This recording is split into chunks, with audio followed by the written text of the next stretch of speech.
Neither of them knew how long they stared at each other. It felt like an eternity, even if Zabby's interior clock told him otherwise. The shock of the entire event was setting in. He watched the painter slowly turn to look at her brother's lifeless body on the ground. He was so still that he didn't even look real. Before she could speak, the bot reached out to grasp her, pulling her out of the water and to his chest. The painter's tears met the fabric of his shirt, quickly being lost to the water of the pond as Shura's soaking body clung to him. He wanted to look her over. Zabby's medical programming was screaming at him to check her for injuries. All he could do right now was hold her. It was what she needed more than anything. The bot stood, turning away from the pond, and slowly carried her back inside. It was too cold out here, and now she was sopping wet. The group gathered together in an eerie silence. Mirage helped Fairy into the maintenance bay, letting her sit down on one of the work tables. Her body slouched and her eyes flickered. Eerie lay on the table beside her, broken and battered, but still fixable. Carefully, Zabby set Shura down on the other side of Fairy Floss. The painter's body felt so limp. The bruises on her neck and the rest of her body were already blossoming, the purple spreading out against her skin's pale canvas. Blood stained her pale blue sweater, though Zabby wasn't sure where on her body it was from or if it was even hers. The moment didn't feel real. Shura's eyes held no life in them as she processed everything that had happened. She couldn't speak. Her tears stopped.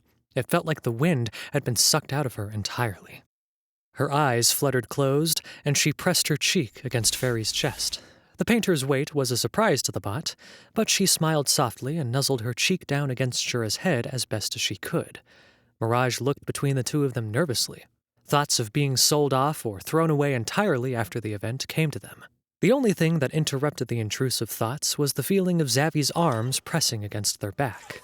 The medical bot pulled all of them in close together, holding Mirage, Fairy Floss, and Shura in his embrace. Whatever happened next, they would face it together. What's going on? Wesley's soft voice startled the group. They released their embrace, showing the damage all of them had suffered, both physical and mental. His eyes widened and his mouth gaped open. Wesley sputtered, trying to speak, only to have Zabby hold up his hand to silence him. "You're going to want to sit down for this one," Zabby said. Wesley didn't have much of a choice in the matter. Out of pure shock, his legs gave out on him, and he found himself cross-legged on the floor. The information felt like a tornado thrashing Wesley's mind around. Even as Zabby finished his explanation, the mechanic silently contemplated all the information given to him. Star Palace hadn't even been open for a full month yet, and already they had a scandal on their hands. He expected it would have come sooner or later, but it really did feel like his father's business venture was doomed from the start. We have to be super careful with this. He started, looking over the group. This isn't just a break-in and, self-defense. He paused, stopping himself from saying the word murder. None of this was Shura's fault, and he didn't want her to feel like she'd done something wrong. Situation. Because the two of them are from another country, this becomes an international issue. So, what do we do? Mirage asked. Everyone was silent, trying to think the situation through. It was Shura, however, that perked up. She reached for Zabby's hand, turning it over in her palm to look it over. You do not have fingerprints, do you? She asked. That alone was enough to get Wesley on her train of thought. The two made eye contact, and at that moment, they seemed to agree. We frame it as an accident, they said in unison. What, you mean like, move the body? Fairy asked. "What? Me?" Zabby asked, looking between the two humans in shock. I mean, I'd help, but I'm not going to be of any use right now. Fairy said, trying to smile away the gravity of the situation. I need Mirage to help me, so you're the only one who can do it. "Oh, come on." Zabby groaned. Shura grasped his sleeve, tugging it gently. All it took was one look from her to make his hesitation melt away. She needed him. How could he deny her? With a quiet sigh of defeat, he took her hand in his own to give it a squeeze. "Just tell me what to do," he conceded. Start by grabbing the body. Wesley instructed, quickly correcting himself from saying the man's name. It would be easier for all of them to stop considering him a person at this point. We will look at his wounds and decide what to do from there. Shura agreed. In the meantime... Fairy started, turning her attention to the puppet master beside her. Mirage, honey, can I ask you for a favor? Oblivious to literally everything that had just happened, Taki was finishing up his last tasks of the evening. Altaki's was clean, the food was prepped for the next day, and he was ready to scramble over to the vents of Star Palace to see his favorite lady. He had no idea he'd been Shura's only idea of safety through her whole ordeal, nor that anyone was going through any sort of horribly traumatic event. His entire evening had been beef, tortillas, and deep cleaning the restaurant. The food service bot straightened his bow tie and grinned to himself at the thought of spending more time with Fairy Floss. They hadn't known each other for very long, but there was something strangely intimate about laying in her bed together and talking all through the night. The only thing that got him through his day was thinking about seeing that pretty face again.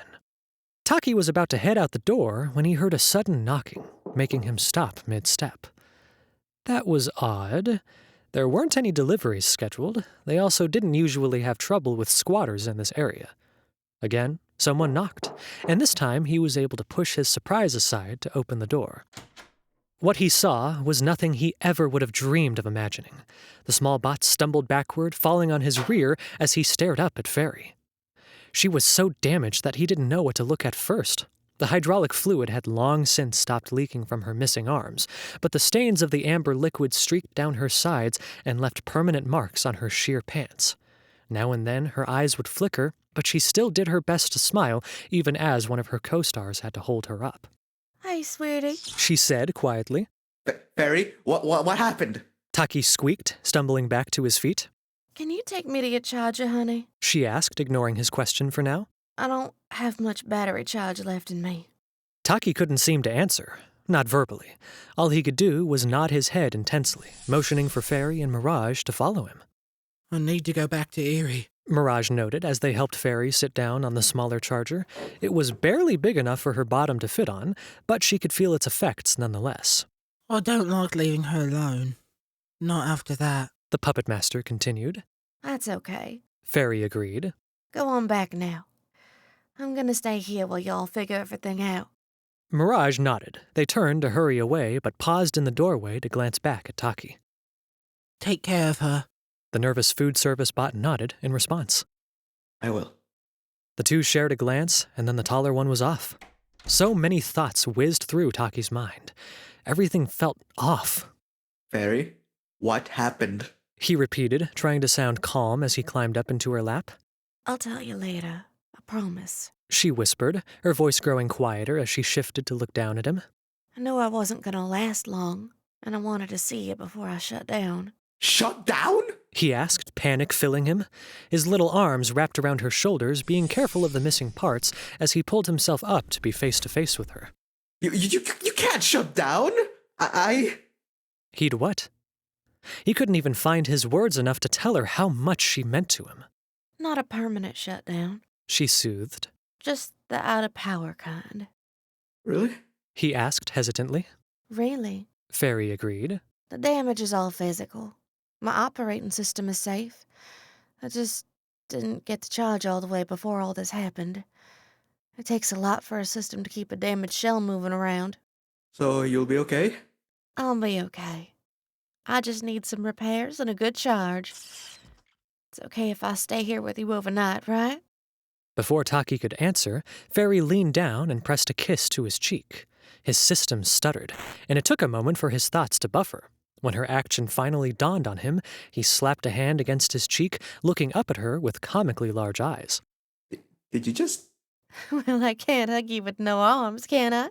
Fairy chuckled, seeing the smaller bot trying to comprehend what had just happened. His eyes darted from her face, then off to the side, then up to her face, then off to the side again. Again? He requested quietly. With a playfully dramatic, Mwah! she leaned down to kiss his cheek again. Then again. Then twice more before her lips pressed against his own. Taki's sensors went wild from the affection. He could hardly comprehend which direction was up and which was down. Unfortunately, his excitement was sapped away too soon.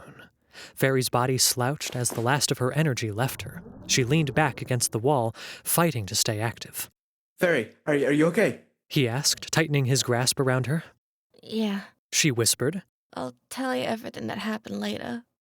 For now, I'm just gonna sleep mode. With that, her eyes closed. For only a moment, Taki felt fear rush through his sensors. Thankfully, he could still hear the soft sound of her body's system functioning. With a quiet sigh, he let himself relax against her chest.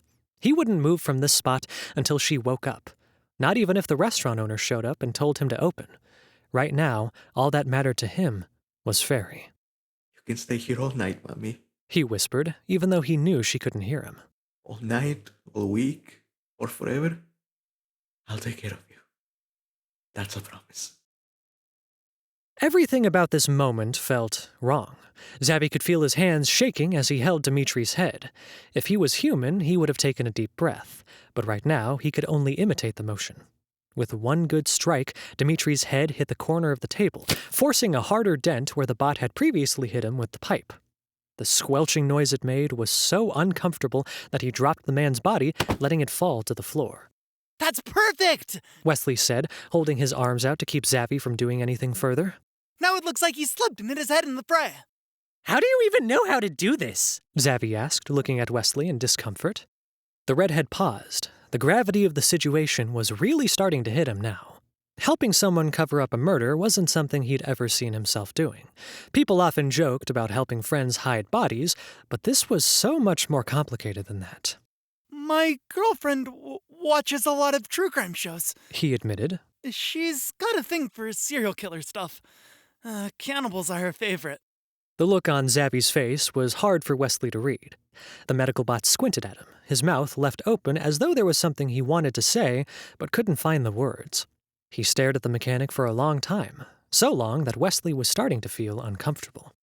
You have a girlfriend? Zabby finally asked in disbelief. Why is that the only thing you question out of all of that? Wesley replied, aghast at Zabby's reaction. This will not work. Shura interrupted them. Huh? Zabby stopped mid-tease, turning to face the painter. While they'd been discussing things, they hadn't noticed that Shura had crouched down beside her brother to look him over. The only thing explained is his head trauma. He has stab wounds. How will we cover those? She asked, looking up at them. Now that is a good question. Wesley admitted, trying to think it through. We could set him on fire. Mirage offered. They were only half listening as they did their best to fiddle with Erie's pieces. The puppet master had gotten most things back in place, but she was going to need a few of them completely recarved. Just randomly set him on fire? Zabby asked. How would... The stage pyrotechnics! Wesley said, slamming his fist into his hand. Yeah, we keep gasoline in the stage tech room. Whoa, hold on. Zabby replied. Wouldn't it look weird if only his body burned? But it won't be just his body. Wesley said triumphantly. We're gonna set the whole building on fire. Isn't this your dad's business? Mirage asked, tilting their head to the side. None of it's been working. Wesley admitted. He doesn't know how to run a company like this. You guys aren't getting taken care of. Everything here is pretty subpar. We've got insurance on the building, so... He paused, pulling his hand to his chin to really think things over. They hadn't been making enough money to fully cover the costs of startup and regular maintenance of Star Palace. He'd seen his father's books. The older man knew what he was doing when it came to adult entertainment, but not managing a full entertainment center. If the building goes up in smoke, it means we all get to start over. He finally said. That was enough to have everyone around him perking up. Zabby and Mirage shared a glance. Wesley was actually treating them like an equal. If they started over, it meant that there was a chance they would be treated less like objects in the future. Shura took one last look at her brother, steeled herself, and stood. It started outside. She said, taking control over their alibi. I stayed because I was worried about going to my hotel after Dimitri assaulted Cricket. I wanted to work on my art, but I was having trouble thinking. I was hoping Dimitri had gone someplace to sleep for the night, and I was stupid. So I went outside for a walk to clear my head. He attacked me, and I fell into the pond. As she spoke, she lifted her sweater enough to show them all that she was still sopping wet. I got away from him, and he chased me inside. I lost him and asked Xavier, Mirage, and Fairy Floss for help. In the meantime, he found his way under the stage. Wesley nodded along with everything. He was so angry. The redhead continued. And that he decided to sabotage the building. He set everything on fire, but also got gas all over himself in the process. He attacked me as we tried to leave. Shura said. He damaged Fairy and Airy. Mirage and Xavier came to my defense. He slipped and we ran. You didn't see him fall. Wesley insisted. You just ran. I got back just in time, and you all rushed to El Taki's for safety while I called the police. That sure does cover all the bases. Zabby said. He ran it all through his head again, checking over every detail. It was as flawless as it was going to get, really. But who's going to... I'll do it. Wesley cut him off. This place is my responsibility. I'll take care of everything, including all of you. His resolve was almost shocking. When they'd first met, Wesley was so easily pushed around. Now he was taking charge and making big decisions. In the back of his mind, Zabby wondered what had changed. Then again, it was probably better not to question things at a time like this. Wesley was there for them, and that was all that mattered. We're counting on you, Zabby said. With a nod of determination, Wesley was off and the trio was left in silence. Shura stood there, grasping the bottom of her sweater and staring down at the ground. She was lost in her own little world, repeating the alibi to herself repeatedly. It felt so much like when her father died. She had stayed up all night running through her story to make sure she had it all straight. It wasn't until a hand pressed against her lower back that she seemed to remember where she was. Shura, Zabby started softly. Are you going to be okay? That was a stupid question, and he knew it. No one was ever okay after something like this. Even still, she nodded. I think that some part of me always knew it would turn out like this. She admitted. I prayed it would not, but no one up there ever seems to answer me. Up there? It took Zabby a moment to comprehend that Shura was referencing some sort of higher power. Funny, he never realized that she was religious. Not that it mattered to him. Shura was perfect exactly the way she was. Well, of course they did, he said, trying to lighten the mood. That's why I'm here. Aren't I a blessing? His comments surprised Shura so much that her thoughts halted. She felt her eyes widen in surprise before a smile finally blossomed on her lips, and she laughed. Somehow, some way, Zabby always managed to pull her out of her sadness and put a smile on her face. That was the smile Zabby loved. The smile he vowed to protect for the rest of his life. That was his silent promise to himself. He would do anything to keep Shura happy.